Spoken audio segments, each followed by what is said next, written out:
군인 출신의 스님이 조카를 보기 위해 면회를 왔다가 거절을 당하게 되고 전화 한 통을 걸자 투스타 사단장과 쓰리스타 군단장이 허겁지겁 위병소로 달려나오면서 펼쳐지는 이야기입니다. 구독과 좋아요를 해주시면 더 좋은 사연으로 보답하겠습니다. 지리산의 깊은 골짜기에 밤의 장막이 아직 걷히지 않은 이른 새벽. 세상의 모든 소음이 잠든 그 시각, 산 중턱에 고즈넉이 자리한 벽송사의 하루는 이미 시작되고 있었다. 법당의 촛불이 어둠을 희미하게 밀어내는 가운데 해안 스님의 나직하면서도 뼈대를 울리는 독경 소리가 맑은 목탁 소리와 함께 새벽의 정적을 가르며 퍼져나갔다. 그 소리는 마치 잠든 산의 정령들을 깨우는 듯 소나무 숲을 지나 계곡 아래까지 울려 퍼졌다. 해안 스님. 그의 속명은 강민혁. 한때 그는 대한민국 육군 최전선을 호령하던 전설적인 삼성 장군, 북방의 철장이라 불리며 적들에게 공포의 대상이었던 불패의 지휘관이었다. 그의 이름 앞에는 늘 강철의 의지, 전장의 화신이라는 수식어가 강인한 훈장처럼 따라다녔다. 그러나 12년 전 그는 군 경력의 정점에서 돌연 군복을 벗고 속세를 등졌다. 화려했던 과거와 명예를 모두 내려놓고 그는 이제 지리산 깊은 곳, 벽송사의 주지로서 매일 부처님께 예를 올리고 마당을 쓸며 자신의 마음을 닦는 수행자의 삶을 살고 있었다. 예불을 마친 해안 스님은 법당을 나와 손에 익은 낡은 쌀입이 하나를 들었다. 그는 새벽의 차가운 공기를 가르며 묵묵히 마당을 쓸기 시작했다. 그의 빗질에는 한치의 흐트러짐도 없었다. 마치 과거 수만 명의 부대를 지휘하던 시절의 정교한 작전 지도처럼 그의 움직임은 고요하지만 빈틈없는 힘으로 가득 차 있었다. 그의 빗자루가 스쳐 지나간 자리에는 밤새 쌓였던 번뇌의 먼지 대신 깨달음의 길이 선명하게 드러나는 듯 했다. 마당 정리를 마친 그는 암자 뒤편의 아담한 텃밭으로 향했다. 텃밭에는 그가 직접 기른 배추와 무 9등이 이슬을 머금은 채 싱그럽게 자라고 있었다. 그는 자애로운 손길로 채소들을 돌보며 잡초를 뽑고 정성스레 물을 주었다. 한때 수많은 죽음을 명령했던 그의 손은 이제 연약한 생명을 키우는 따뜻한 손이 되어 있었다. 그의 거친 얼굴에 옅은 미소가 피어올랐다. 텃밭 일을 마치고 소박한 아침 공양을 준비하는 그의 손길은 능숙했다. 직접 기른 채소로 만든 된장국과 갓 지은 쌀밥. 그에게는 세상 그 어떤 진수성찬보다 값진 식사였다. 공양을 마친 후 그는 자신의 방으로 돌아와 낡아 손때 묻은 금강경을 펼쳤다. 그의 방 한쪽 벽에는 검은 테의 낡은 흑백 사진 한 장이 걸려 있었다. 사진 속에는 젊고 늠름했던 시절의 그와 불의의 사고로 먼저 세상을 떠난 그의 여동생 내외, 그리고 포대기에 쌓인 갓난아기, 그의 유일한 핏줄인 조카 강지성의 모습이 담겨 있었다. 그는 사진 속 조카의 얼굴을 보며 잠시 깊은 상념에 잠겼다. 여동생 부부가 세상을 떠난 후 그는 어린 조카의 유일한 보호자가 되었다. 그는 조카의 아버지가 되어주고 싶었지만 군인의 삶, 특히 전방을 떠도는 장군의 삶은 아이를 키우기에는 너무나 척박했다. 그는 결국 눈물을 머금고 조카를 시골의 먼 친척 집에 맡겨야 했고 매달 월급의 대부분을 보내며 뒤에서 묵묵히 조카의 성장을 지켜볼 수밖에 없었다. 그가 군복을 벗고 부처에게 귀의한 가장 큰 이유도 어쩌면 조카 때문이었을지 모른다. 그는 더 이상 피와 철의 냄새가 진동하는 세상에서 살고 싶지 않았다. 그는 조카에게 자랑스러운 큰아버지, 평온한 안식처가 되어주고 싶었다. 그는 조카가 그저 바르고 건강하게 자라주기만을 매일 밤 기도했다. 시간은 흘러 그가 애지중지하던 조카는 어느덧 늠름한 청년으로 자라 대한민국 육군에 입대했다. 그리고 오늘 바로 그 조카 강지성 이병의 첫 면회가 있는 날이었다. 해안 스님은 며칠 전부터 잠을 설쳤다. 그는 조카가 가장 좋아했던 산채 비빔밥을 해주고 싶어 새벽부터 정성껏 재료를 준비했다. 직접 말린 고사리와 취나물을 삶고 텃밭에서 갓 캔 도라지를 무치고 몇 년을 숙성시킨 집고추장과 직접 짠 들기름을 챙겼다. 그의 무뚝뚝한 얼굴에는 좀처럼 보기 힘든 설렘과 기대감이 가득했다. 그는 정성껏 만든 비빔밥 도시락을 보자기에 곱게 싸서 먼 길을 나섰다. 지리산 벽송사에서 조카가 복무하는 강원도 전방부대까지는 기차와 버스를 몇 번이나 갈아타야 하는 꼬박 하루가 걸리는 거리였다. 부대 위병소에 도착했을 때 그의 얼굴에는 이미 여정의 고단함이 묻어났지만 곧 조카를 만난다는 생각에 그의 발걸음은 구름 위를 걷는 듯 가벼웠다. 위병소에 다다른 그는 젊은 위병에게 면회를 신청했다. 그러나 위병은 그의 승복과 삭발한 머리를 위아래로 훑어보더니 경계심과 귀찮음이 뒤섞인 목소리로 말했다. 스님은 면회 안 됩니다. 돌아가시죠. 해안 스님은 의아했다. 그는 평생을 군에 몸담았지만 승려의 면회를 금지하는 규정은 들어본 적이 없었다. 그는 위병에게 이유를 물었다. 위병은 더욱 퉁명스럽게 대답했다. 그냥 규정입니다. 종교인은 부대 출입이 제한됩니다. 어서 가보십시오. 해안 스님은 어이가 없었지만 감정을 누르고 다시 한번 정중하게 부탁했다. 나는 이 부대에서 복무 중인 강지성 이병의 큰아버지요. 조카의 첫 면회라 먼 지리산에서부터 한 걸음에 달려왔으니 부디 사정을 좀 봐주시오. 그러나 위병의 태도는 완고했다. 그는 오히려 해안 스님을 사기꾼 취급하며 목소리를 높였다. 어디서 거짓말을 하십니까? 스님이 무슨 큰아버지입니까? 자꾸 이러시면 상부에 보고하고 헌병을 부르는 수밖에 없습니다. 바로 그때 위병소 안에서 한 상병이 거들먹거리며 걸어 나왔다. 그는 어깨에 힘을 주고 해안 스님을 노려보며 비아냥거렸다. 웬중이 아침부터 시끄럽게 소란이야? 여기가 어딘 줄 알고 감히 행패를 부려. 그 상병은 해안 스님이 소중하게 들고 있던 도시락 보따리를 거칠게 빼앗아 바닥에 내동댕이 쳤다.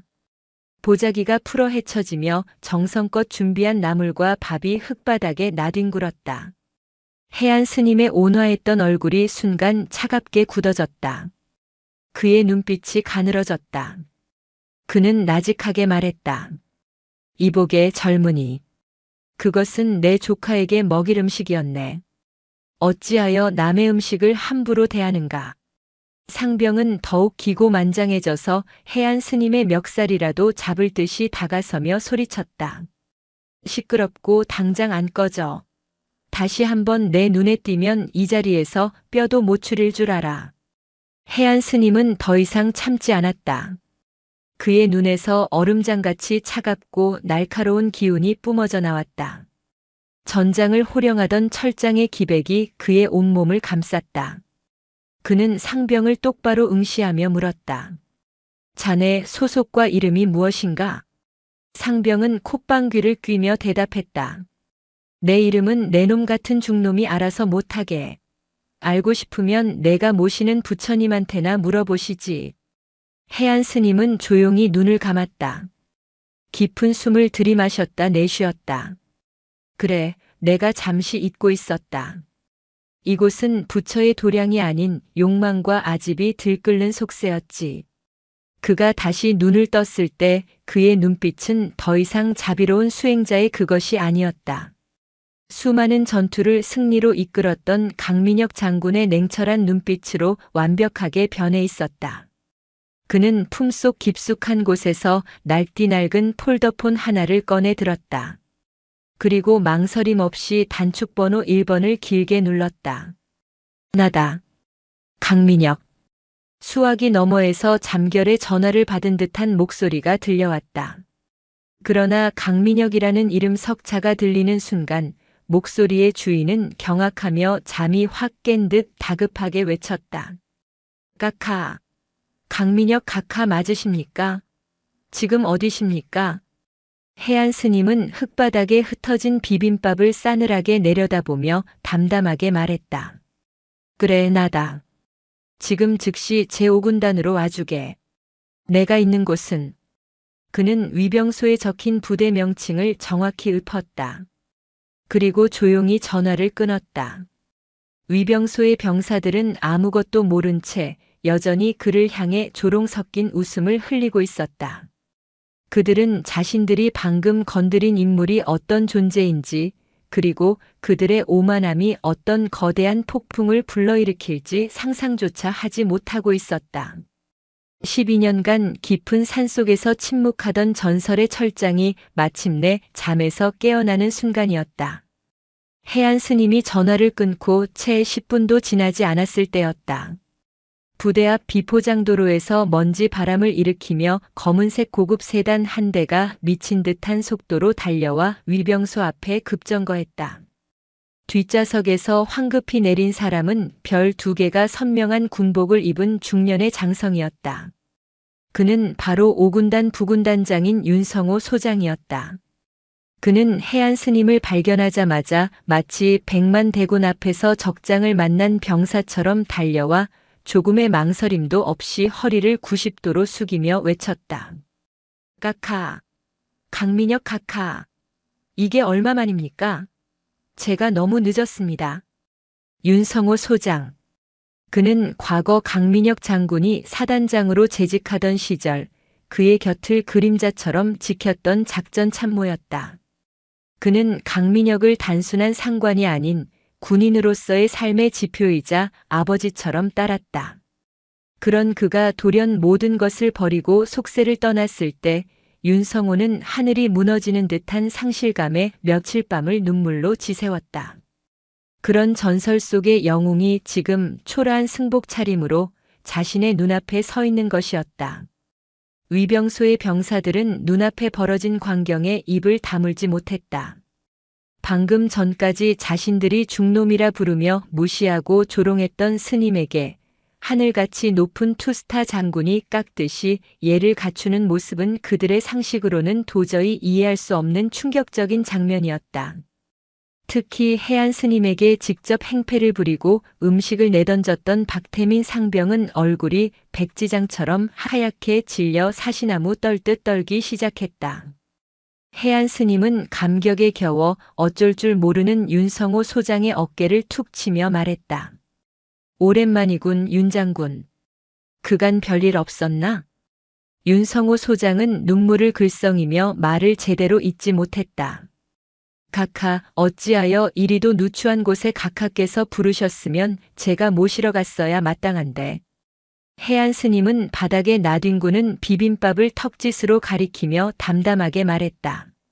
내 조카 녀석이 이 부대에 있다 하여 첫 면회를 왔네. 그런데 저 젊은 친구들이 나를 막아서는군. 규정이라면서 말이야. 그 말에 윤성호 소장의 온화했던 얼굴이 순식간에 싸늘한 얼음장처럼 굳어졌다. 그는 살기등등한 눈으로 위병소의 병사들을 노려보며 천지를 진동시키는 듯한 목소리로 포효했다. 네 이놈들. 지금 내 놈들의 눈앞에 계신 분이 누구인 줄 알고 감히 하늘 무서운 줄 모르고 함부로 대한 것이냐? 이분은 너희들의 대선배이시자 이 나라의 강산을 피로써 지켜내신 영웅이시다. 당장 무릎을 꿇고 각하께 사죄드리지 못할까? 위병소 병사들은 그제야 자신들이 돌이킬 수 없는 실수를 저질렀음을 깨달았다. 그들은 허둥지둥 해안 스님 앞에 무릎을 꿇었다. 박태민 상병은 이마가 땅에 닿도록 머리를 조아리며 울부짖었다. 죄송합니다. 제가 큰 죄를 지었습니다. 죽을 죄를 지었습니다. 제발 목숨만 살려주십시오. 해안 스님은 그들을 차갑게 내려다보며 말했다. 일어나게. 나는 괜찮네.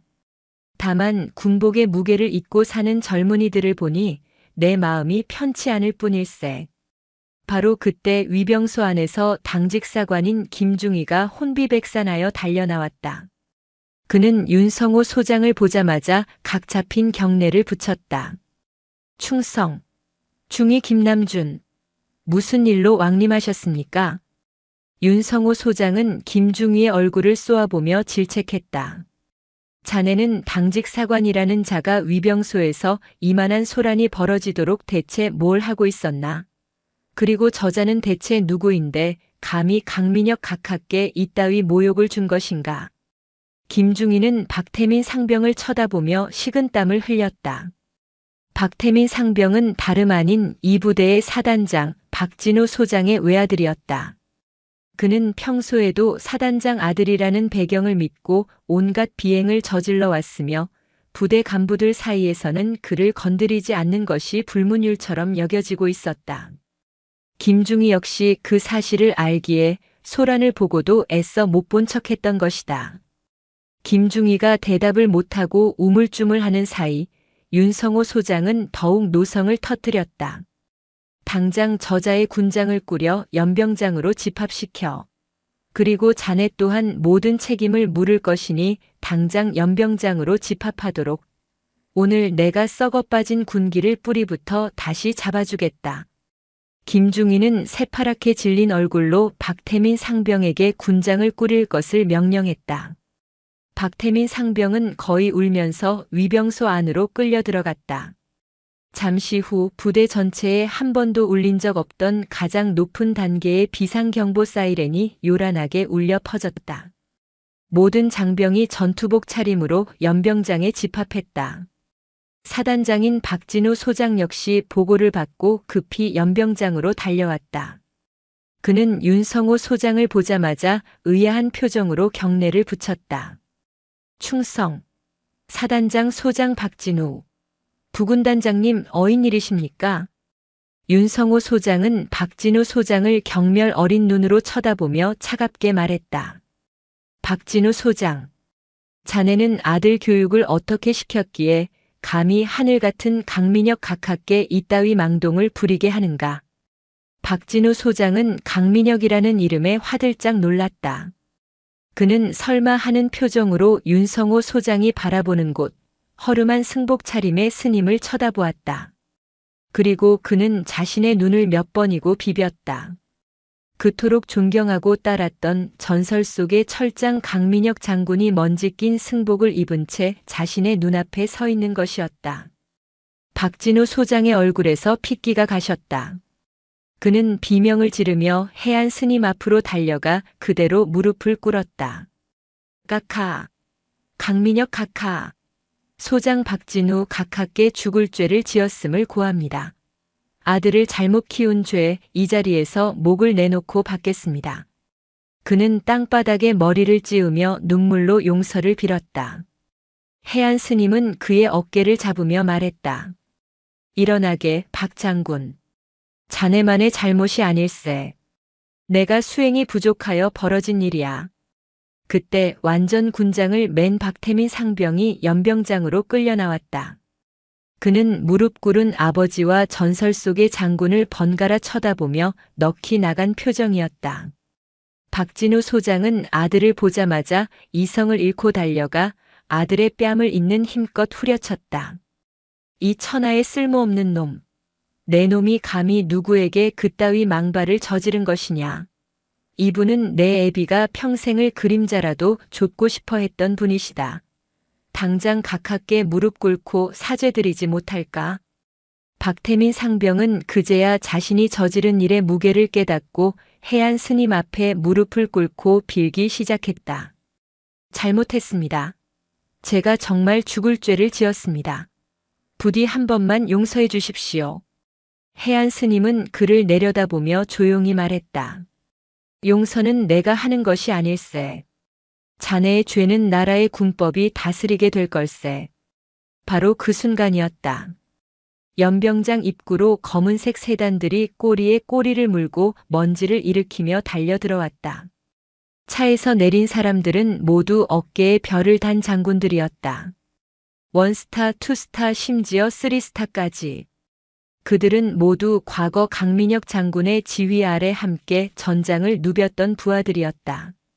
윤성호 소장의 연락을 받고 모든 회의와 작전을 중단한 채 한 걸음에 달려온 것이었다. 연병장은 순식간에 대한민국 육군의 별들로 가득 찼다. 그들은 모두 약속이나 한 듯 해안 스님 앞에 도열하여 칼 같은 거수 경례를 붙였다. 그 모습은 마치 12년간 잠들었던 전설의 장군이 화려한 귀환을 알리는 장엄한 의식과도 같았다. 거대한 폭풍이 모든 것을 집어삼키기 직전의 고요함, 바로 그런 숨막히는 긴장감이 연병장을 가득 메웠다. 연병장의 도열한 장군들은 모두 강민혁 장군, 즉 해안 스님을 단순한 상관 이상으로 존경하고 따랐던 인물들이었다. 그들은 자신들의 영웅이 겪은 모욕에 대해 참을 수 없는 분노를 느꼈다. 군단장인 최평국 중장은 사단장 박진우 소장을 향해 서리빨 같은 목소리로 불호령을 내렸다. 박진우 소장, 자네는 휘하부대 관리를 어떻게 하기에 이따위 천인공노할 일이 벌어지도록 방치했나? 이는 단순히 한 개인의 일탈이 아니라 우리 군 전체의 명예에 먹칠을 한 반역 행위와도 같다. 당장 관련자들을 모두 색출하여 군법이 정한 최고형으로 엄중히 다스리게 해. 박진우 소장은 고개를 들지 못한 채 죄인처럼 서 있을 뿐이었다. 그는 아들의 죄를 자신의 죄로 여기며 모든 것을 체념한 표정이었다.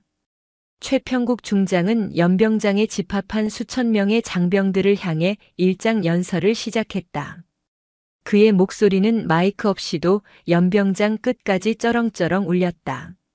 제군들, 오늘 우리는 이 자리에서 군인으로서의 긍지와 본분을 망각한 자들을 심판할 것이다. 군복의 신성함을 더럽히고 국민의 신뢰를 배신한 자들은 우리 군에 발붙일 곳이 없다는 것을 똑똑히 보여줄 것이다. 장병들은 모두 숨을 죽인 채 그의 연설에 귀를 기울였다. 정의의 심판이 시작되고 있었다.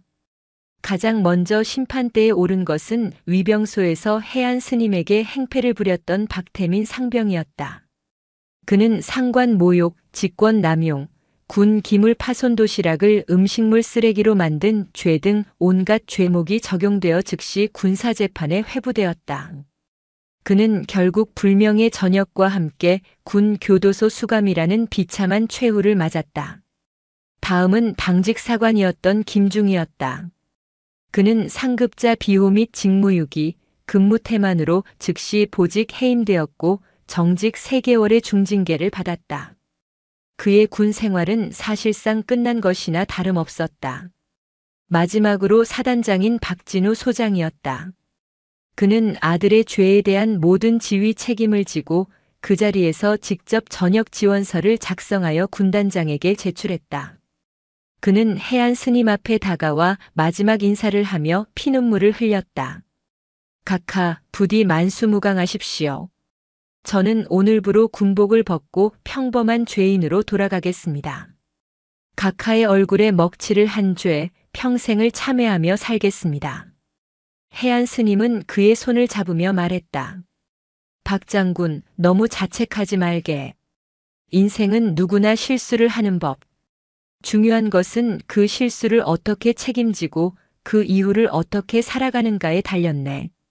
모든 심판이 끝나고 장군들이 모두 떠난 연병장에는 해안 스님과 그의 조카 강지성 이병 그리고 윤성호 소장만이 남아 있었다.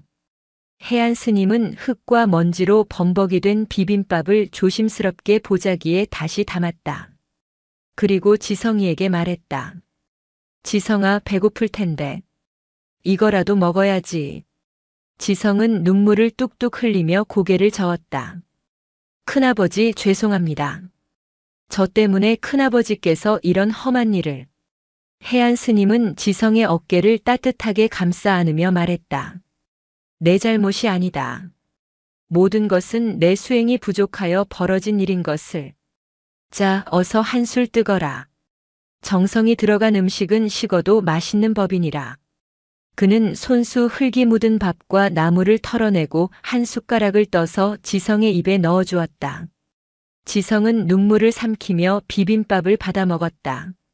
차갑게 식고 흙먼지가 씹히는 비빔밥이었지만 그 어떤 산의 진미보다 가슴 뜨겁고 맛있었다. 그것은 세상에서 가장 강하고 따뜻한 큰아버지의 사랑이 담긴 비빔밥이었기 때문이었다. 윤성호 소장은 그 모습을 멀리서 지켜보며 조용히 눈물을 훔쳤다. 그는 전설의 철장이 아닌 한없이 자애로운 큰아버지의 모습을 보고 있었다. 해안 스님은 지성이와 함께 비빔밥을 남김없이 비우고 나서야 자리에서 일어났다. 그는 윤성호 소장에게 말했다. 윤 장군, 이제 나도 돌아가야겠네. 우리 지성이 자네가 잘 좀 돌봐주게.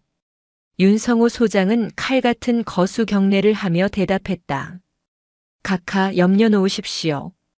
제가 제 목숨을 걸고 지성 조카님을 지키겠습니다. 해안 스님은 지성의 머리를 쓰다듬으며 마지막으로 당부했다. 지성아, 몸 건강히 군 복무 마치고 휴가 나오거든 꼭 지리산 벽송사로 오너라. 그때는 오늘 못다 한 더 맛있는 비빔밥을 해주마. 지성은 눈물 범벅이 된 얼굴로 힘차게 대답했다. 네, 큰아버지. 꼭 찾아뵙겠습니다. 해안 스님은 그들을 뒤로하고 조용히 부대를 빠져나왔다. 그의 뒷모습은 여전히 소박한 스님의 모습이었지만 그 누구도 그를 함부로 쳐다보지 못했다. 그의 등 뒤에서는 보이지 않는 철장의 위엄과 자비의 후광이 함께 뿜어져 나오고 있었다. 그날 이후 부대 내에서 강지성 이병을 대하는 태도는 180도 달라졌다. 그 누구도 그를 함부로 대하지 못했으며 오히려 선임들은 그를 어려워하고 존경하기까지 했다. 지성은 큰아버지 덕분에 편안한 군 생활을 하게 되었지만 결코 교만해지지 않았다. 그는 큰아버지의 가르침을 마음속 깊이 새기고 누구보다 더 성실하고 모범적으로 군 복무에 임했다. 그는 큰아버지의 이름에 부끄럽지 않은 조카가 되고 싶었다. 시간이 흘러 지성은 무사히 전역했다. 그는 전역증을 받자마자 곧장 지리산 벽송사로 향했다. 그곳에서 그는 큰아버지와 함께 따뜻한 비빔밥을 먹으며 그간의 회포를 풀었다. 해안 스님은 훌쩍 자란 조카에게 물었다. 지성아, 이제 어엿한 사내가 되었구나. 앞으로의 삶은 어찌 살고 싶으냐? 지성은 잠시 생각에 잠기더니 결심한 듯한 눈빛으로 말했다. 큰아버지, 저도 큰아버지를 따르겠습니다. 군인의 길을 걷겠습니다. 큰아버지처럼 나라를 지키고 부하를 사랑하는 진정한 군인이 되겠습니다. 해안 스님은 지성의 말을 듣고 온화하게 미소 지었다. 그는 조카의 머리를 쓰다듬으며 말했다. 그래, 아주 장한 생각이다. 내가 어떤 길을 선택하든 이 큰아비는 늘 너의 뒤에서 묵묵히 너를 지켜볼 것이다. 그 후 강지성은 육군사관학교에 우수한 성적으로 입학했다. 그리고 훗날 그는 큰아버지의 뒤를 이어 대한민국 육군을 이끄는 위대한 장군이 되었다. 그는 평생 큰아버지의 가르침을 잊지 않고 강하지만 따뜻하고 정의롭지만 자비로운 지휘관으로 군의 역사에 이름을 남겼다. 그리고 지리산 깊은 곳, 벽송사의 해안 스님은 여전히 그 자리에서 묵묵히 부처의 길을 걸으며 세상의 모든 번뇌하는 중생들을 위해 소나무처럼 변함없이 기도하고 있었다. 무쇠 같던 장군의 눈물은 자비의 강이 되었고 소나무의 침묵은 세상을 향한 깊은 가르침이 되었다.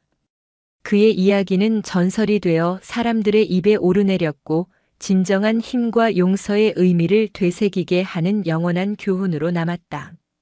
벽송사의 겨울은 유난히 깊고 고요했다. 강지성 이병의 면회 소동이라는 거대한 폭풍이 군 전체를 한바탕 휩쓸고 지나간 뒤 어느덧 반년이라는 시간이 흘러 있었다. 그날의 사건은 마치 전설처럼 군 내부에서 회자되다가 휴가 나온 장병들의 입을 통해 세상 밖으로 조금씩 새어나가고 있었다. 해안 스님의 일상은 다시 원래의 궤도를 찾은 듯 했다. 새벽 예불과 마당 쓸기, 텃밭 가꾸기와 경전 읽기. 속세의 이름 강민혁을 지리산의 깊은 골짜기에 묻어두고 해안이라는 법명으로 살아온 지난 12년의 세월처럼 그의 하루는 변함없이 흘러갔다. 하지만 눈에 보이지 않는 바람은 이미 불기 시작하고 있었다. 세상에 완벽한 비밀은 없는 법. 전설의 철장이 스님이 되어 나타나 썩어빠진 군 기강을 단칼에 바로잡았다는 이야기는 알게 모르게 부풀려지고 각색되어 하나의 신화처럼 번져나가고 있었다. 어떤 이는 그 스님이 홀로 수십 명의 헌병을 쓰러뜨렸다고 했고, 어떤 이는 스님의 눈빛 한 번에 삼성 장군이 그 자리에서 무릎을 꿇었다고도 했다. 벽송사의 철장 스님은 억울하고 힘없는 이들에게는 마지막 희망의 등불처럼, 부패한 권력자들에게는 보이지 않는 감시의 눈처럼 사람들의 입에 오르내렸다. 그 미묘한 변화를 해안 스님이 처음 감지한 것은 인적이 드물었던 벽송사를 찾는 속세의 방문객들이 하나둘 늘어나면서부터였다. 벽송사는 본래 지리산의 험한 산세 깊숙한 곳에 자리하여 등산로에서도 한참을 벗어나 있어 작정하고 찾아오지 않는 이상 발길이 닿기 힘든 곳이었다. 하지만 언제부터인가 등산을 하다 길을 잃었다며 혹은 지리산의 정기를 받으러 왔다며 찾아오는 이들이 부쩍 늘었다. 처음에는 그저 우연이겠거니 산을 찾는 이들이 많아진 덕분이겠거니 여겼다. 그는 찾아오는 모든 이에게 따뜻한 작설차 한 잔과 소박한 공양을 대접하며 불가의 자비를 베풀었다. 하지만 그들의 눈빛과 애두르는 질문 속에는 단순한 길손의 그것과는 다른 무언가를 확인하고 갈구하는 듯한 집요한 기대감이 서려 있었다. 스님, 혹시 예전에 아주 높은 군인이셨다는 소문이 있던데 그게 정말입니까? 살다 보니 너무 억울한 일을 당해서 스님 같은 분이 도와주시면 해결될 수 있을 것 같다는 말을 들었습니다. 해안 스님은 그럴 때마다 그저 소나무처럼 묵묵히 미소 지을 뿐이었다. 이 늙은 중이 아는 것이라곤 경전 몇 구절밖에 없습니다. 부처님의 가피가 함께하기를 바랄 뿐입니다. 그는 긍정도 부정도 하지 않았다. 자신의 과거가 세간의 흥밋거리가 되는 것을 원치 않았고 무엇보다 벽송사의 청정한 수행 분위기가 속세의 소음으로 흐트러지는 것을 극도로 경계했다. 그는 다시 한번 속세와의 문을 굳게 걸어 잠그고자 했다. 그러던 어느 늦겨울 찬 바람이 매섭게 불던 날이었다. 해가 저물어 산 그림자가 길어질 무렵 한 중년의 여인이 위태로운 걸음으로 눈 쌓인 산길을 올라 벽송사를 찾아왔다. 여인의 얼굴은 깊은 절망과 근심으로 창백했고 품에는 낡은 서류 봉투 하나를 소중히 안고 있었다. 그녀의 이름은 최수연이었다. 해안 스님은 평소와 같이 따뜻한 차를 내어주며 여인을 맞았다. 여인은 떨리는 손으로 찻잔을 들었지만 이내 참았던 서름을 터뜨리며 해안 스님 앞에 무너져 내렸다. 스님, 제발 제 아들 좀 살려주십시오. 스님께서 전설적인 장군 출신이시며 약한 자를 돕는다는 이야기를 들었습니다. 스님만이 제 마지막 희망입니다. 여인은 흐느끼며 자신의 기구한 사연을 털어놓았다. 그녀의 아들 윤지후 이병은 최전방의 한 수색대대에서 복무 중이라고 했다. 입대 전 누구보다 쾌활하고 강건했던 아들이었지만 자대 배치를 받은 후부터 사람이 변하기 시작했다. 처음에는 군 생활이 힘들어 그러려니 했지만 첫 휴가를 나온 아들의 온몸 곳곳에서 시퍼런 멍자국을 발견하고 밤마다 경기를 일으키며 악몽에 시달리는 모습을 보며 무언가 끔찍한 일이 벌어지고 있음을 직감했다. 최수연은 아들을 붙잡고 며칠 밤낮을 울며 매달린 끝에 겨우 진실을 들을 수 있었다. 아들은 부대 내 선임들의 상습적인 구타와 상상을 초월하는 가혹행위에 시달리고 있었다. 이유는 없었다. 그저 눈빛이 마음에 들지 않는다. 행동이 굼뜨다는 것이 이유의 전부였다. 인격 모독적인 욕설과 구타는 매일 밤 되풀이되었고 심지어 썩은 음식을 억지로 먹이거나 한겨울에 찬물을 끼얹는 등의 비인간적인 행위까지 서슴지 않았다. 최수연은 곧바로 국방부 신문고에 민원을 넣었다. 하지만 그것은 아들을 더 깊은 지옥으로 밀어넣는 최악의 선택이 되고 말았다. 부대로 감찰이 내려왔지만 조사는 가해자들과 이미 한통속이 된 간부들의 주도하에 형식적으로 이루어졌다. 다른 동기들은 선임들의 보복이 두려워 아무도 진실을 말해주지 않았다. 오히려 그녀의 아들은 없는 사실을 꾸며내 부대를 혼란에 빠뜨린 관심병사로 낙인 찍혔다. 감찰이 끝난 후 가혹행위는 상상을 초월할 정도로 교묘하고 악랄해졌다. 선임들은 내 엄마 덕분에 우리가 더 재밌어졌다며 아들을 조롱하고 다른 병사들이 없는 곳으로 끌고 가 집단으로 구타했다. 이제는 전화 한 통도 마음대로 못합니다. 제가 보낸 편지는 아들에게 전달되지도 않는 것 같아요. 얼마 전에는 대대장이라는 자에게 전화가 와서는 제 아들이 원래부터 사회 부적응자에 정신적으로 문제가 있는 것 같다고 하더군요. 자기들의 죄를 전부 제 아들 탓으로 돌리고 있어요. 스님, 이대로 가다가는 제 아들이 정말 죽을지도 모릅니다. 최수연은 서류 봉투에서 아들의 입대 전후 사진과 피눈물로 쓴 편지, 그리고 멍들고 상처난 몸의 사진들을 꺼내 보였다.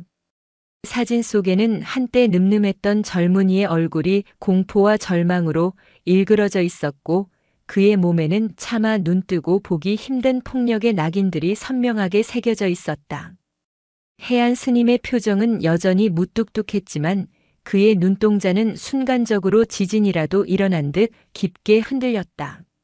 사진 속 젊은이의 얼굴 위로 늠름한 제복을 입고 있던 조카 강지성의 얼굴이 겹쳐 보였다. 스스로의 의지로는 통제할 수 없는 저 깊은 심연에서부터 뜨거운 무쇠 같은 분노가 치밀어 오르는 것을 느꼈다. 12년간 수행으로 다져온 평정심의 댐에 거대한 균열이 가는 순간이었다. 그것은 강민혁이라는 이름으로 살았던 시절 자신의 부하를 자식처럼 여기고 불의를 결코 용납하지 않았던 철장의 본능이었다. 하지만 그는 이내 눈을 감고 지리산의 차가운 공기를 깊게 들이마셨다. 그는 이제 강민혁이 아니었다. 그는 부처님의 가르침을 따르는 수행자 해안이었다. 속세의 인과에 개입하는 것은 또 다른 업보를 만드는 일. 분노와 증오는 결국 자신을 태우는 번뇌의 불꽃일 뿐이다. 해안 스님은 천천히 눈을 떴다. 그의 눈빛은 다시 깊고 고요한 산중의 호수처럼 잔잔해져 있었다. 그는 최수연을 향해 조용히 그러나 거스를 수 없는 단호함으로 말했다. 보살님, 마음이 찢어지듯 아프시겠습니다. 허나 저는 이제 속세의 일에 관여할 수 있는 사람이 아닙니다. 제가 해드릴 수 있는 것은 오직 보살님과 아드님의 평안을 위해 부처님께 간절히 기도드리는 것뿐입니다. 그의 대답에 최수연의 얼굴에서 마지막 남은 희망의 불씨마저 꺼져버렸다. 그녀는 망연자실한 표정으로 해안 스님을 바라보았다. 스님, 어찌 그리 무정하신 말씀을 하십니까? 사람이, 제 아들이 죽어갑니다. 제발.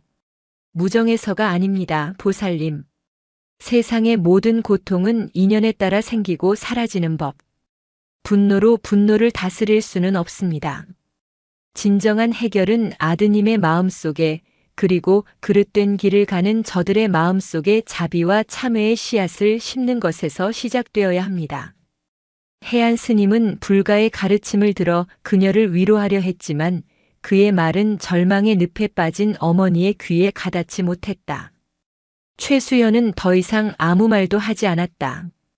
그녀는 바닥에 흩어진 사진들을 떨리는 손으로 구겨질세라 조심스럽게 주워 담았다. 그리고는 텅 빈 눈으로 해안 스님을 한번 쳐다본 뒤 묵묵히 자리에서 일어나 벽송사를 떠났다. 매서운 겨울바람에 힘없이 돌아서는 그녀의 뒷모습은 금방이라도 부러질 듯 위태롭고 처연했다. 해안 스님은 멀어져 가는 그녀의 뒷모습을 말없이 지켜보았다. 법당으로 돌아온 그는 목탁을 잡고 천수경을 외우기 시작했다. 하지만 좀처럼 정신을 집중할 수가 없었다. 목탁 소리 사이로 최수연의 절규가 환청처럼 들려왔고 눈을 감으면 멍든 젊은이의 공포에 질린 얼굴이 아른거렸다. 나는 수행자다. 속세의 일에 연연해서는 안 된다. 그는 스스로에게 몇 번이고 다짐하듯 되뇌었다. 하지만 마음 한구석에서는 서리빨 같은 다른 목소리가 들려왔다. 내가 방금 외면한 저 젊은이가 만약 너의 하나뿐인 조카 지성이었다면 그래도 너는 인과 연을 말하며 외면할 수 있었겠는가? 눈앞에서 죽어가는 중생을 외면하는 것이 진정한 자비인가? 내가 지금 지키려는 것은 부처의 가르침인가? 아니면 너 자신의 위선적인 평온인가? 그날 밤 해안 스님은 뜬 눈으로 밤을 지새웠다. 고요한 산사의 밤, 그의 마음속에서는 그 어떤 치열했던 전장의 밤보다 더 격렬한 싸움이 벌어지고 있었다. 벽에 걸린 낡은 흑백 사진 속 포대기에 쌓여 천진하게 웃고 있던 조카 지성이가 그를 원망의 눈빛으로 꾸짖는 듯 했다. 12년간 공들여 쌓아온 수행의 탑이 속세에서 불어온 거친 바람 앞에 속절없이 흔들리고 있었다. 며칠이 흘렀다. 해안 스님은 걷잡을 수 없이 흔들리는 마음을 다잡기 위해 더욱 수행에 몰두했다. 새벽 예불 시간을 2배로 늘리고 온종일 법당에 앉아 묵언하며 참선에 들었다. 텃밭에 돌을 고르고 낡은 축대의 틈을 메우며 억지로 몸을 고되게 움직여 마음속의 번뇌를 잊으려 발버둥 쳤다. 그러나 한번 마음에 드리워진 그림자는 쉽게 사라지지 않았다. 최수현이라는 여인이 남기고 간 고통의 잔상은 그의 내면 가장 깊은 곳에 뿌리내려 그의 평온을 끊임없이 갉아먹고 있었다. 그는 잠이 들면 어김없이 악몽을 꾸었다. 꿈속에서 그는 포탄이 장렬하는 피비린내 나는 전장을 헤매고 있었다. 눈앞에서 쓰러져 가던 수많은 부하들의 얼굴과 피투성이가 된 채 살려달라 애원하는 윤지후 이병의 모습이 뒤섞여 그를 밤새 괴롭혔다. 꿈에서 깨어나면 온몸은 식은 땀으로 흥건했다. 그는 더 이상 강민혁 장군이 아니었지만 강민혁의 그림자는 여전히 그의 삶을 악령처럼 맴돌고 있었다. 그러던 어느 날 오후 반갑지만은 않은 손님이 벽송사를 찾아왔다. 5군단 부군단장 윤성호 소장이었다. 그는 사복 차림으로 수행원도 없이 홀로 눈길을 뚫고 해안 스님을 찾아왔다. 각하, 아니 스님. 그간 강령하셨습니까? 윤성호 소장은 해안 스님의 수척하고 어두워진 얼굴을 보며 깊은 우려를 감추지 못했다.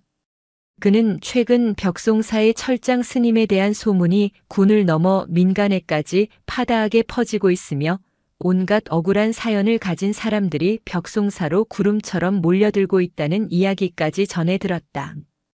자신의 옛 상관이자 영웅이 세간의 구설에 오르내리는 것이 마음 아파 안부도 여쭐 겸 직접 찾아온 것이었다. 어서 오시게 윤 장군. 이 험한 곳까지 웬일인가. 해안 스님은 애써 아무렇지 않은 표정을 지으며 그를 맞았다. 두 사람은 예전처럼 마루에 앉아 김이 오르는 차를 마셨다. 한동안 무거운 침묵이 흘렀다. 먼저 입을 연 것은 윤성호 소장이었다. 스님, 혹 감당하기 힘든 일이라도 있으십니까? 안색이 무척 좋지 않으십니다. 해안 스님은 희미하게 웃으며 고개를 저었다. 수행이 부족하여 마음의 번뇌가 많을 뿐일세. 윤성호 소장은 더 이상 캐묻지 않았다. 대신 조심스럽게 다른 화두를 꺼냈다. 최근 군 내부에서 스님에 대한 이야기가 끊이지 않습니다. 덕분에 많은 지휘관들이 기강을 다잡고 부하들을 다시 한번 돌아보는 계기가 되었습니다. 스님께서 의도하신 바는 아니었겠으나 결과적으로는 군 전체에 선한 영향력을 주신 셈입니다. 그는 잠시 말을 끊었다가 조심스럽게 본론을 꺼냈다. 하지만 세상에는 스님의 도움이 절실히 필요한 이들이 여전히 많은 것 같습니다. 스님께서 지니신 힘과 명예는 그 자체로 고통받는 누군가를 구할 수 있는 보살의 방편이 될 수도 있지 않겠습니까? 불의를 보고도 침묵하는 것이 과연 부처님의 가르침에 합당한 일인지 소인은 군인이라 잘 모르겠습니다. 윤성호 소장의 말은 해안 스님의 가장 아픈 상처를 정면으로 찔렀다. 그것은 지난 며칠간 그가 스스로에게 피를 토하는 심정으로 던졌던 질문과 정확히 일치했다. 해안 스님은 찻잔을 내려놓고 조용히 입을 열었다. 윤 장군, 자네는 칼을 든 의사를 어찌 생각하는가? 의사의 칼은 병을 낫게 하여 사람을 살리지만 아주 작은 실수 하나로 사람의 목숨을 앗아갈 수도 있네. 힘이라는 것도 마찬가지야. 한번 칼집에서 뽑기 시작하면 걷잡을 수 없게 되지. 정의를 실현한다는 명분 아래 또 다른 폭력을 낳고 세상을 구하려다 결국 나 자신을 파괴하게 될 수도 있네. 내가 군복을 벗고 이곳에 들어온 것은 더 이상 그 서슬퍼런 칼을 쥐고 싶지 않았기 때문일세. 인과의 사슬을 끊고 오직 내 마음의 평온을 구하는 것만이 내가 가야 할 길이라 믿었기 때문이야. 두 사람 사이에 깊은 철학적 문답이 오갔다. 윤성호 소장은 세상의 고통을 외면하지 않는 실천하는 자비를 이야기했고, 해안 스님은 인과에 개입하지 않고 스스로의 깨달음을 구하는 수행자의 길을 말했다. 한참 동안의 대화에도 두 사람의 견해는 평행선처럼 엇갈릴 뿐이었다. 바로 그때였다. 윤성호 소장의 주머니에서 휴대전화가 짧게 진동했다. 그는 해안 스님에게 양해를 구하고 문자 메시지를 확인했다. 순간 그의 얼굴이 돌처럼 굳어졌다. 그의 눈빛이 믿을 수 없다는 듯한 충격과 분노로 이글거렸다. 무슨 일인가? 해안 스님의 물음에 윤성호 소장은 차마 입이 떨어지지 않는다는 듯 한동안 말을 잇지 못했다. 그는 어렵게 그리고 떨리는 목소리로 입을 열었다. 스님 혹시 며칠 전 최수연이라는 여인이 다녀가지 않았습니까? 해안 스님의 심장이 쿵 하고 나락으로 떨어졌다. 윤성호 소장은 떨리는 목소리로 말을 이었다. 그 여인의 아들 윤지후 이병이 오늘 새벽 부대 내 생활관 뒤편에서 의식을 잃고 쓰러진 채 발견되었다고 합니다. 현재 국군 수도병원 외상센터로 긴급 후송되었으나 상태가 매우 위중하여 의식불명이라고 합니다. 부대 측에서는 야간 경계 근무 후 복귀하다 계단에서 발을 헛디뎌 일어난 실족 사고라고 보고했지만 시점이 너무나 공교롭습니다. 최수연 씨가 국방부에 민원을 넣고 스님까지 찾아뵌 직후에 벌어진 일입니다. 이건 명백한 보복이자 조직적인 사건 은폐 시도입니다. 윤성호 소장의 말이 끝나는 순간 해안 스님의 머릿속에서 무언가 툭하고 끊어지는 소리가 났다. 그가 애써 외면했던 진실, 그가 거절했던 여인의 눈물, 그가 지키려 했던 수행자의 위선적인 평온. 그 모든 것이 한순간에 산산조각 나며 무너져 내렸다. 그의 외면이, 그의 방관이, 그의 무정함이 한 젊은이를 죽음의 문턱으로 내몬 것이다. 추상적인 철학 논쟁은 이제 한 젊은이의 생명이 경각에 달린 구체적인 현실이 되어 그의 심장을 찔렀다. 만약 그때 그가 손을 내밀었다면, 만약 그가 해안이 아닌 강민혁으로서 단 한마디만이라도 했다면, 결과는 달라졌을까? 후회와 죄책감이 거대한 해일처럼 그의 영혼을 덮쳤다. 사진 속에서 공포에 질려있던 윤지후 이병의 얼굴 위로 동생의 사고 소식을 처음 들었던 그날의 기억과 조카 지성을 처음 품에 안았던 그날의 감정이 폭풍처럼 휘몰아쳤다. 고요했던 호수는 사라지고 거대한 폭풍이 그의 내면을 집어삼키고 있었다. 해안 스님은 자리에서 벌떡 일어났다. 그는 더 이상 아무 말도 하지 않았다. 그저 창밖에 눈 덮인 산봉우리를 한참 동안 응시했다. 그리고 천천히 고개를 돌려 윤성호 소장을 바라보았다. 그의 눈은 더 이상 자비로운 스님의 눈이 아니었다. 그 속에는 혹한의 서리빨 같은 냉기와 세상의 모든 불의를 남김없이 불태워버릴 듯한 분노의 불꽃이 함께 타오르고 있었다. 그것은 전장의 한복판에서 적의 심장부를 꿰뚫기 직전에 철장 강민혁의 눈빛이었다. 12년간 소나무의 침묵 속에 잠들어 있던 장군의 그림자가 마침내 그 본 모습을 완전히 드러내는 순간이었다. 윤 장군. 해안 스님이 바싹 마른 입술을 열었다. 그의 목소리는 나직했지만 그 안에 담긴 무게는 지리산 전체의 무게와도 같았다. 그 부대에 대해 아는 것을 전부 말해주게. 지휘관은 누구지? 윤성호 소장은 해안 스님의 눈빛에서 모든 것을 읽었다. 더 이상의 질문도 만류도 무의미했다. 그는 즉시 자신이 가진 모든 정보망을 동원해 윤지후 이병이 소속된 부대 제12보병사단 예하 백두산 호랑이 연대에 대한 브리핑을 시작했다. 백두산 호랑이 연대는 예전부터 각종 사건 사고와 부조리로 악명이 높은 곳이었다. 연대장인 황인규 대령은 야심은 강하지만 지휘 역량은 부족한 인물로 자신의 안위와 진급을 위해 부대 내의 온갖 문제들을 덮고 축소하는 데 비상한 재주를 가진 자였다. 그의 적극적인 묵인과 방조 아래 부대 내 폭력과 가혹행위는 이미 손쓸 수 없는 암세포처럼 번져 있었다. 윤지후 이병 사건은 그 골마 터진 암세포가 만들어낸 비극에 불과했다. 알겠네. 브리핑을 들은 해안 스님의 대답은 짧고 단호했다. 그는 윤성호 소장에게 몇 가지 지시를 내렸다. 이번에는 지난번처럼 감정적으로 그리고 공개적으로 대응해서는 안 되었다. 그것은 일회성 처방일 뿐 근본적인 해결책이 될 수 없었다. 썩어 문드러진 뿌리를 통째로 도려내기 위해서는 더 차갑고 더 정교하며 더 무자비한 계획이 필요했다. 지난번처럼 요란하게 깃발을 들지 말게. 이건 한두 명의 비행을 꾸짖는 훈계의 자리가 아니야. 썩은 조직 자체를 정화하는 대수술이 될 걸세. 해안 스님의 전략은 명료했다. 그는 강민혁이라는 자신의 이름을 전면에 내세우지 않을 생각이었다. 대신 자신의 영향력을 보이지 않는 지렛대로 사용하여 군의 자체적인 정화 시스템을 최대치로 가동시켜 그들 스스로 자신들의 치부를 도려내게 만들고자 했다.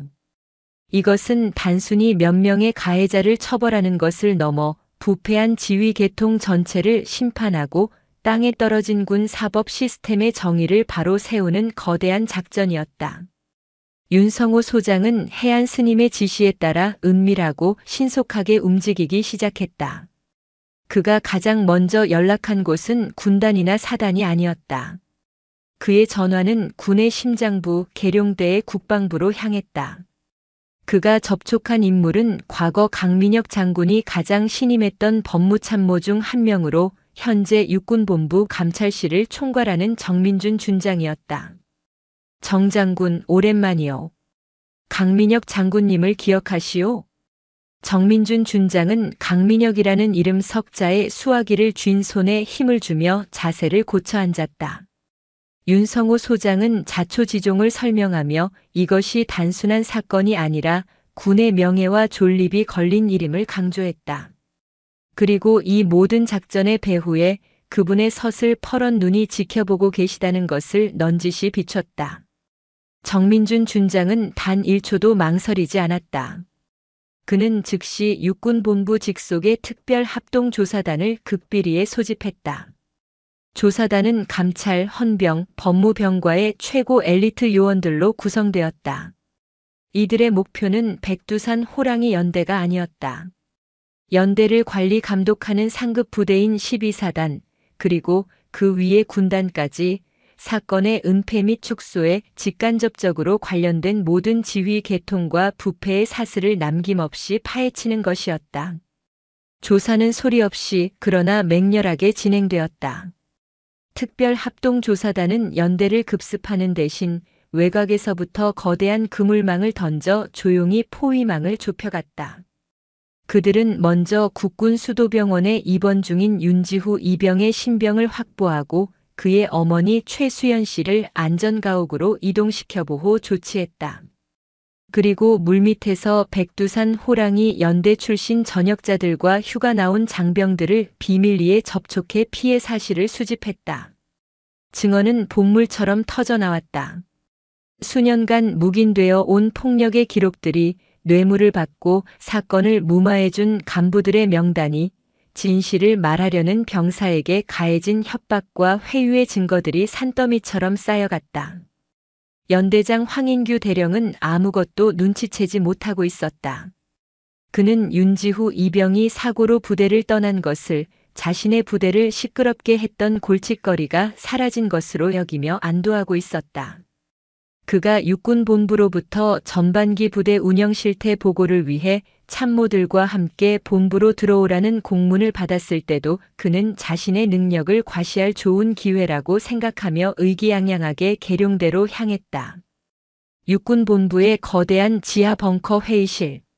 황인규 대령이 돋보기를 꺼내 들고 브리핑 자료를 검토하고 있을 때 회의실 문이 열리며 정민준 준장을 필두로 한 합동조사단이 살기등등한 표정으로 들어섰다. 회의실의 대형 스크린에는 부대 운영 실태 보고라는 제목 대신 제12보병사단 백두산 호랑이 연대 직권 남용 및 부패 혐의 특별조사 결과 보고라는 서늘한 글자가 선명하게 떠 있었다. 황인규 대령의 얼굴이 잿빛으로 변했다. 스크린에는 그가 사건을 무마하는 대가로 가해자 부모에게 금품을 수수하는 장면이 담긴 몰래카메라 영상, 피해자들의 피 맺힌 육성 증언, 가혹행위를 주도한 병사들과의 통화 녹취록이 쉴 새 없이 재생되었다. 빼도 박도 못할 명백한 증거들이었다. 정민준 준장은 얼음처럼 차가운 목소리로 말했다. 황인규 대령. 당신은 군인으로서의 명예를 더럽혔고 지휘관으로서의 신성한 책무를 방기했으며 인간으로서의 최소한의 양심을 팔아넘겼다. 당신을 직권 남용, 뇌물수수, 직무유기 및 살인미수 방조 혐의로 이 자리에서 긴급 체포한다. 이 모든 과정에서 해안 스님은 벽송사에 묵묵히 머물렀다. 그는 작전의 진행 상황을 윤성호 소장을 통해 전해들을 뿐 어떠한 전면에도 나서지 않았다. 그러나 그의 존재는 보이지 않는 거대한 압력이 되어 군 수뇌부가 이 사건을 한치의 의혹도 없이 처리하도록 만들었다. 모두가 알고 있었다. 이 서슬 퍼런 정화의 폭풍이 어디서부터 시작되었는지를. 군에 살아있는 전설이, 그들의 정신적 지주가 이 모든 것을 지켜보고 있다는 사실을. 백두산 호랑이 연대의 지휘부는 뿌리부터 뽑혀나갔다. 황인규 대령을 비롯한 부패 간부들은 전원 군사재판에 회부되어 군인으로서 받을 수 있는 최고형을 선고받았다. 사단장과 군단장 역시 지휘 책임을 통감하고 동반 사퇴했다. 군은 이 사건을 계기로 전 부대를 대상으로 한 가혹행위 실태조사와 근본적인 병영 문화 개선 캠페인에 착수했다. 며칠 후 윤성호 소장이 다시 벽송사를 찾았다. 그는 모든 일이 성공적으로 마무리되었음을 보고했다. 의식불명이었던 윤지후 이병은 기적적으로 의식을 회복했고 일반 병실로 옮겨져 재활치료에 들어갔다고 했다. 육군 참모총장이 직접 병원을 찾아 그와 그의 어머니에게 무릎을 꿇고 공식적으로 사죄했다는 소식도 함께 전했다. 보고를 듣는 동안 해안 스님은 아무 말 없이 눈을 감고 있었다. 모든 것이 끝났을 때 그의 거친 뺨 위로 뜨거운 눈물 한 줄기가 소리 없이 흘러내렸다. 그것은 한 생명을 구했다는 안도의 눈물이자 결국 속세의 인과에 깊이 개입하고 만 수행자의 참회의 눈물이었다.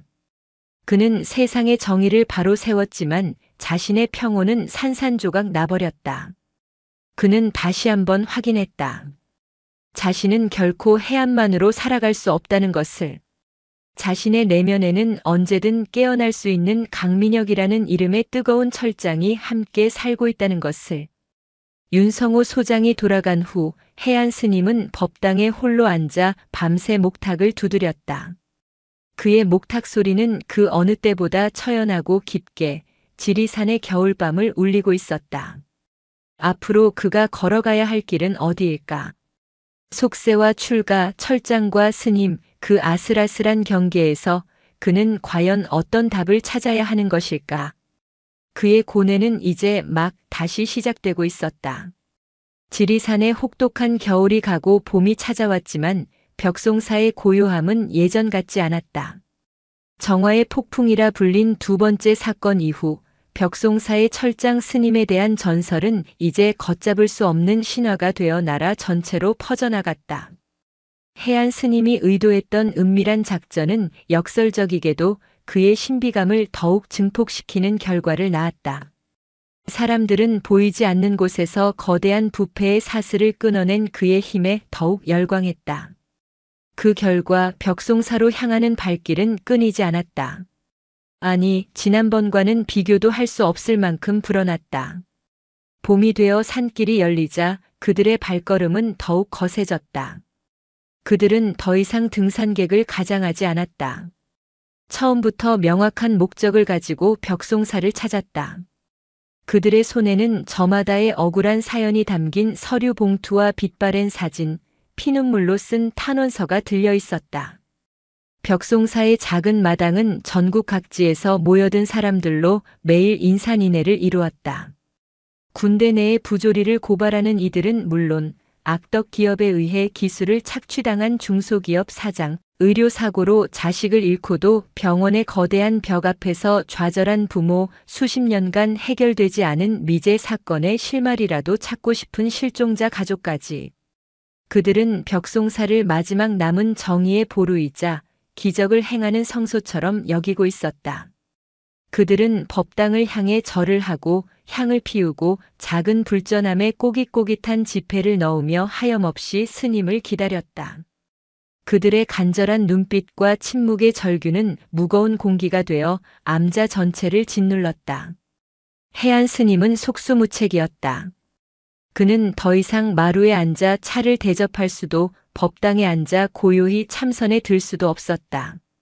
자신의 작은 암자가 사람들의 고통과 희망이 뒤섞인 거대한 용광로가 되어버린 현실 앞에 그는 깊은 무력감에 휩싸였다. 그는 이 모든 희망의 무게를 감당할 수 없었다. 그들의 문제를 하나하나 해결해 줄 수도 없었고 그래서도 안 된다고 생각했다. 그는 구세주가 아니었다. 그는 그저 번뇌하는 한 명의 수행자일 뿐이었다. 결국 그는 암자 가장 깊숙한 곳에 있는 자신의 방에 칩거하다시피 했다. 문을 걸어 잠그고 화두에 몰두하려 했지만 담장 너머에서 들려오는 사람들의 울음소리와 간절한 기도 소리는 그의 귓전을 떠나지 않았다. 부처의 가르침은 고통받는 중생을 외면하지 말라 했는데 지금 자신은 무엇을 하고 있는가? 이것은 수행인가 아니면 또 다른 형태의 방관이자 비겁한 도피인가?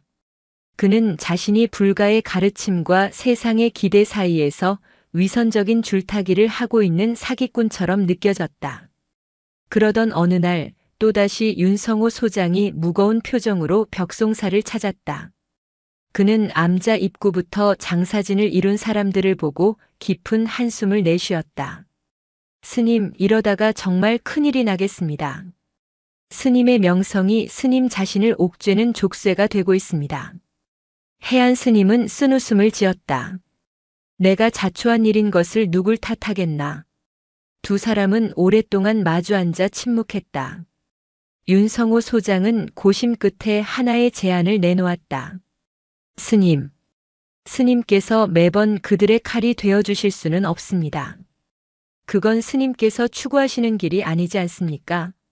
하지만 그들을 위한 방패가 되어주실 수는 있습니다. 스님의 칼은 칼집에 넣어두시되 스님의 이름으로 방패를 만드는 겁니다. 방패라니 그게 무슨 말인가? 작은 재단을 하나 만드는 겁니다. 가칭 벽송재단. 스님의 이름과 명예를 빌려 억울한 이들에게 법률적 지원과 실질적인 도움을 주는 비영리 단체를 세우는 겁니다. 스님께서는 재단의 상징적인 정신적 지주가 되어주시고 실제 운영은 저희 같은 속세의 사람들이 맡는 겁니다. 스님의 옛 부하들 중에는 청렴하고 능력 있는 법무관, 수사관 출신들이 많이 있습니다. 그들이 스님의 뜻을 받들어 움직인다면 지금 이곳에 모인 사람들의 눈물을 조금이나마 닦아줄 수 있을 겁니다. 해안 스님은 잠자코 그의 말을 들었다. 일리 있는 말이었다.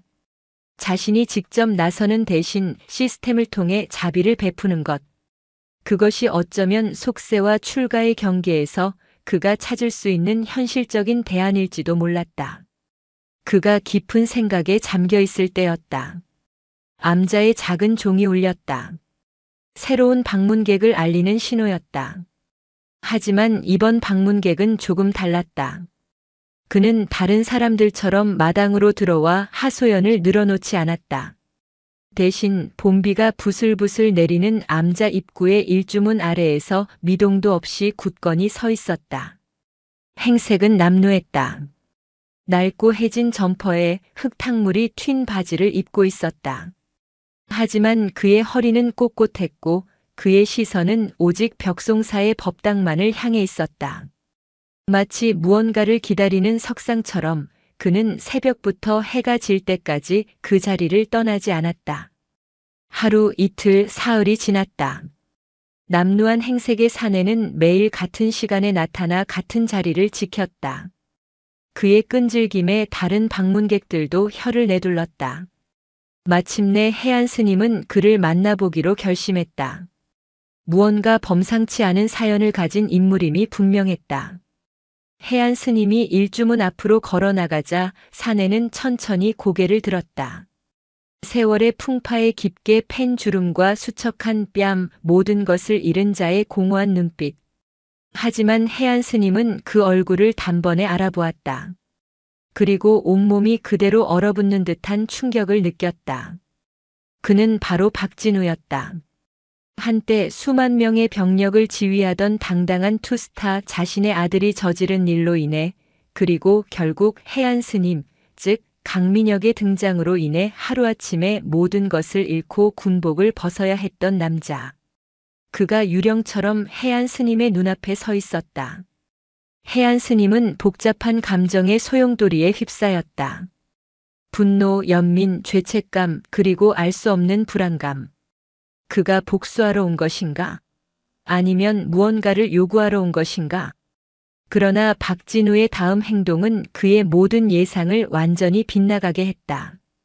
그는 해안 스님을 향해 다가오더니 아무 말 없이 차가운 흙바닥 위에 자신의 무릎을 꿇었다. 그의 눈에서는 눈물조차 흐르지 않았다. 모든 감정이 메말라 버린 듯한 그의 목소리가 봄비 내리는 산사의 정적을 갈랐다. 나는 길을 잃었소. 어떻게 살아야 할지 이제는 아무것도 모르겠소. 그는 고개를 깊이 숙였다. 그의 등은 지난 과오의 무게와 현재의 절망감에 짓눌려 위태롭게 떨리고 있었다. 부디 길을 알려주시오. 자신의 행동이 파멸로 이끈 남자가 이제는 자신의 앞에서 영적인 구원을 간청하고 있었다. 이것은 그 어떤 전투보다, 그 어떤 작전보다 더 어렵고 무거운 시험이었다. 해안 스님의 수행이 다시 한번 거대한 시험대 위에 올랐다. 박진우의 간청은 해안 스님의 마음 가장 깊은 곳을 울렸다. 그의 눈앞에 있는 것은 오만한 장군이나 옛 부하가 아니었다. 그는 그저 모든 것을 잃고 삶의 벼랑 끝에 내몰린 한 명의 고통받는 중생일 뿐이었다. 부처는 원수마저 사랑하라 가르쳤다. 해안 스님은 그를 외면할 수 없었다. 일어나시오. 해안 스님은 그의 팔을 잡아 일으켰다. 그리고는 암자 안으로 그를 들였다. 길을 알려줄 순 없소. 길은 스스로 찾아야 하는 것이니. 다만 길을 찾을 때까지 이곳에 머무는 것은 허락하겠소. 해안 스님은 박진우를 손님으로 대하지 않았다. 그는 박진우에게 행자의 역할을 맡겼다.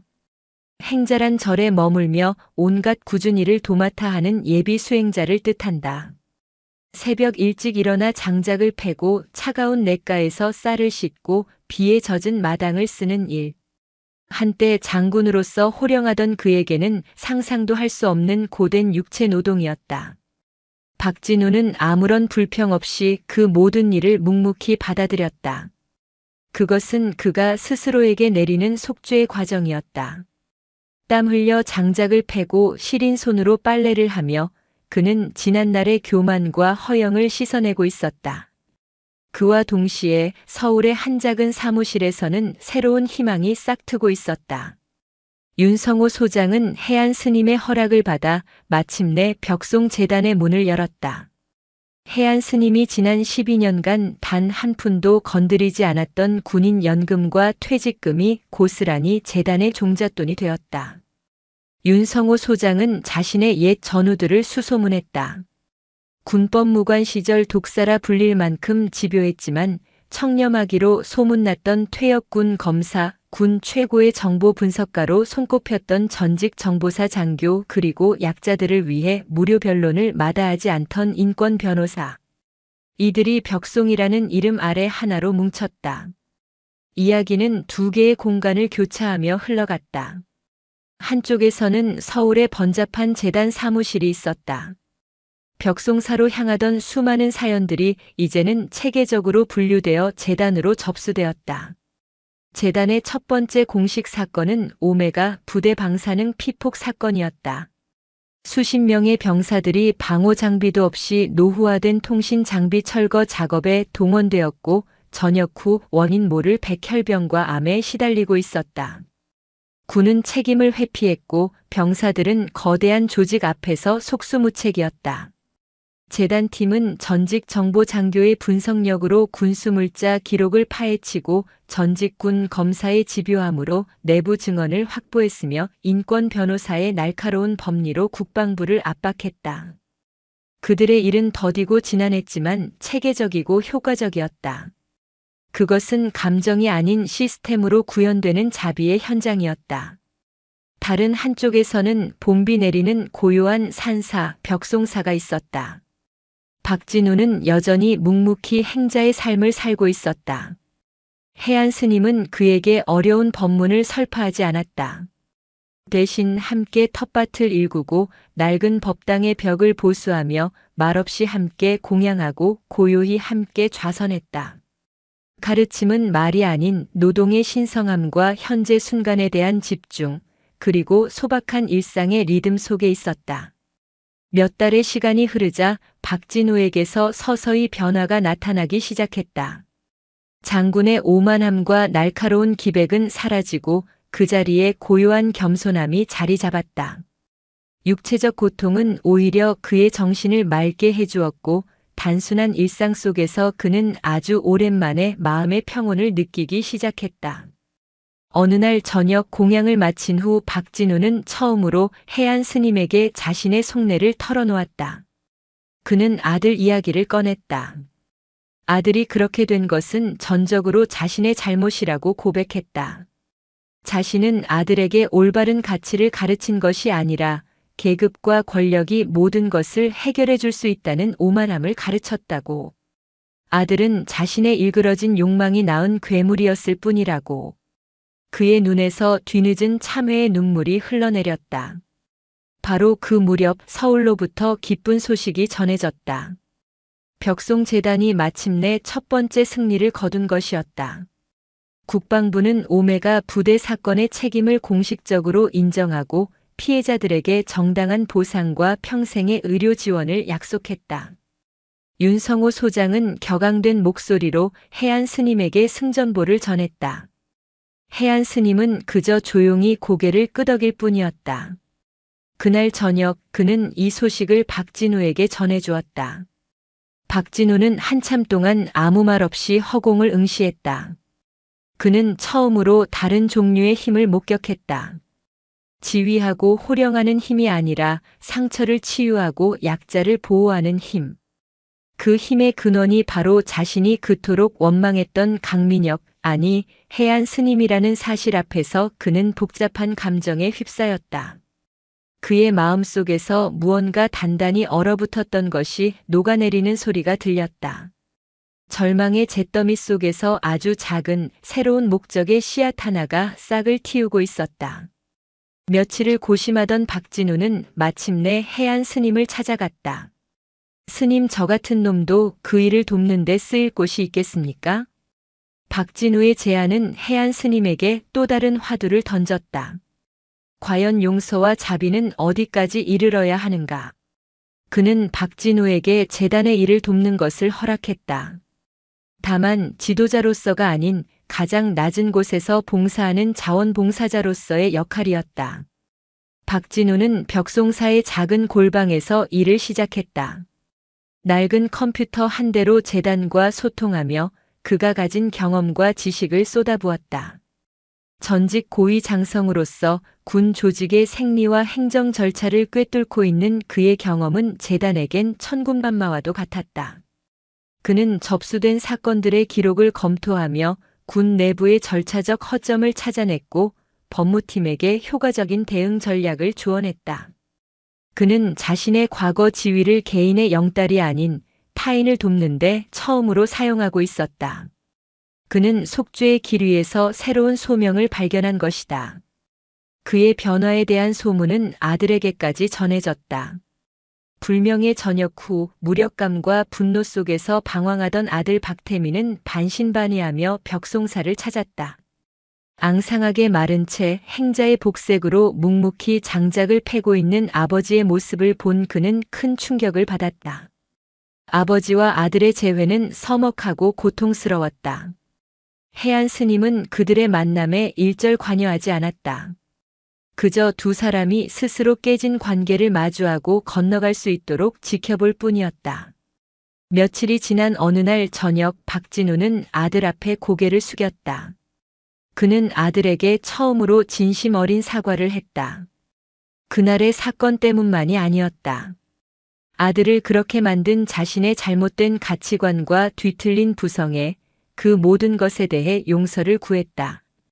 아버지의 진심 어린 사죄는 아들의 얼어붙었던 마음을 녹이는 열쇠가 되었다. 두 사람은 부둥켜 안고 한참을 울었다. 재단은 날로 번창하고 박진우는 구원의 길을 찾았으며 그의 가족은 화해를 이루었다. 모든 것이 제자리를 찾아가는 듯 했지만 정작 해안 스님의 마음은 여전히 고요하지 않았다. 그는 자신이 재단을 통해 정의를 위임했을 뿐 근본적인 문제에서 벗어나지 못했음을 깨달았다.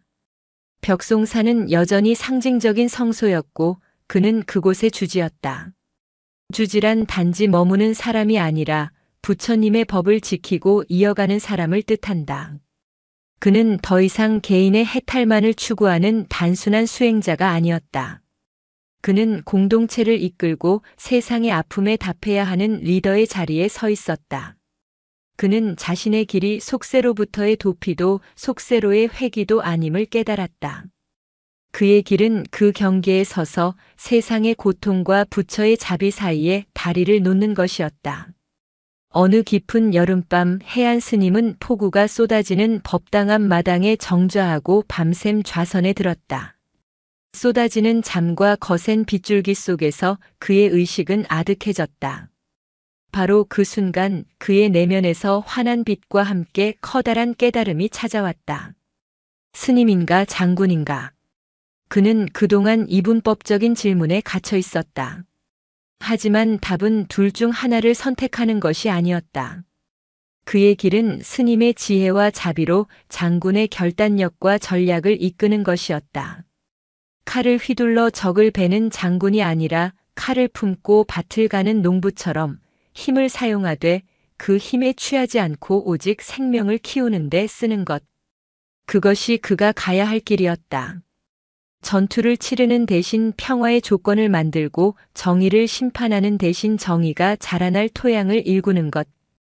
혹독한 밤이 지나고 벽송사에 다시 가을이 찾아왔다. 1년이라는 시간이 흘렀다. 암자는 여전히 사람들로 붐볐지만 이제 그곳의 풍경은 완전히 달라져 있었다. 암자 입구에는 박진우가 방문객들을 맞이했다. 그는 그들의 사연을 들어주고 실질적인 도움이 필요한 이들은 서울의 벽송 재단으로 정중하게 안내했다. 덕분에 벽송사는 본연의 모습을 되찾아 진정한 영적 안식을 구하는 이들을 위한 고요한 수행처가 되었다. 따스한 가을볕이 내리쬐는 법당 마루에서 해안 스님은 몇몇 신도들에게 조용히 법문을 설하고 있었다. 그의 얼굴은 예전과 같은 평온함을 띠고 있었지만 그 평온함의 색은 달라져 있었다. 그것은 세상과 단절된 고요함이 아니라 세상의 아픔을 끌어안고 정화시킨 후의 깊고 단단한 평화였다. 그의 곁에는 이제 완전히 다른 사람이 된 박진우와 그의 아들이 나란히 앉아 조용히 그의 법문을 듣고 있었다. 그는 더 이상 두 개의 세계 사이에서 갈등하는 사람이 아니었다. 그는 자신의 두 세계를 잇는 거대한 다리를 완성한 사람이었다. 그는 해안 스님도 강민혁 장군도 아니었다. 그는 길 잃은 양들을 인도하는 목자이자 약자들을 위한 굳건한 방패, 벽송사의 주지였다. 마침내 그는 자신만의 길을 찾아낸 것이다. 벽송사의 세 번째 봄이 찾아왔다. 지난 2년간의 풍파는 마치 거대한 강물이 한 차례 휩쓸고 지나간 듯 많은 것을 바꾸어 놓았다. 강물은 흙탕물을 일으키며 모든 것을 뒤섞었지만 시간이 지나자 흙탕물은 가라앉고 강바닥에는 새로운 길이 생겨났다. 벽송사는 이제 더 이상 신화 속 성소나 개인의 도피처가 아니었다. 그곳은 세상의 아픔과 부처의 자비가 만나는 경계의 땅이자 상처 입은 영혼들이 새로운 시작을 준비하는 조용한 정거장이 되었다. 해안 스님의 일상은 겉보기에는 예전과 같았다.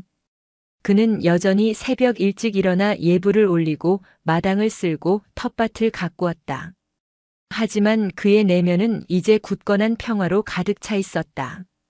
그는 더 이상 스님과 장군이라는 두 개의 정체성 사이에서 흔들리지 않았다. 그는 깨달았다. 자비와 정의는 둘이 아니며 진정한 힘은 칼을 휘두르는 것이 아니라 쟁기를 잡는 손에 있다는 것을. 그는 자신의 과거를 온전히 껴안고 그것을 세상의 고통을 치유하는 자양분으로 승화시켰다. 박진우는 벽송사의 든든한 살림꾼이 되었다. 그는 더 이상 과거의 장군이 아니었다. 그는 암자를 찾는 이들의 사연을 들어주고 재단과의 연결고리가 되어주며 묵묵히 자신의 속죄의 길을 걷고 있었다. 그의 곁을 지키는 아들 박태민 또한 아버지의 변화를 보며 새로운 삶을 배우고 있었다. 그는 재단의 일을 도우며 자신과 같은 과오를 저지른 젊은이들을 위한 멘토링 프로그램에 참여할 계획을 세우고 있었다. 한때의 잘못이 오히려 다른 일을 구원하는 계기가 된 것이다. 서울의 벽송재단은 이제 법조계와 시민사회에서 가장 신뢰받는 공익단체 중 하나로 자리 잡았다.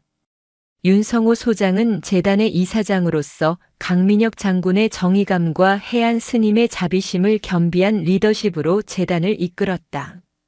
재단은 수많은 억울한 사건들을 해결하며 사회의 어두운 구석에 빛을 비추었다. 그들의 활약은 군뿐만 아니라 사회 전체에 경종을 울렸고 제2의 벽송재단을 표방하는 공익단체들이 생겨나는 긍정적인 파급 효과를 낳았다. 그러던 어느 화창한 봄날 벽송사에 뜻밖의 손님이 찾아왔다. 바로 해안 스님의 조카, 이제는 어엿한 육군사관학교 3학년 생도가 된 강지성이었다. 늠름한 제복 차림의 지성은 휴가를 맞아 큰아버지를 찾아온 것이었다. 그의 손에는 정성스럽게 포장된 과일 바구니가 들려 있었다. 큰아버지 잘 지내셨습니까? 지성은 2년 전 처음 면회를 왔을 때와는 완전히 다른 모습이었다. 어리숙한 이등병의 모습은 온데간데 없고 자신감과 책임감으로 가득 찬 젊은 리더의 기품이 느껴졌다.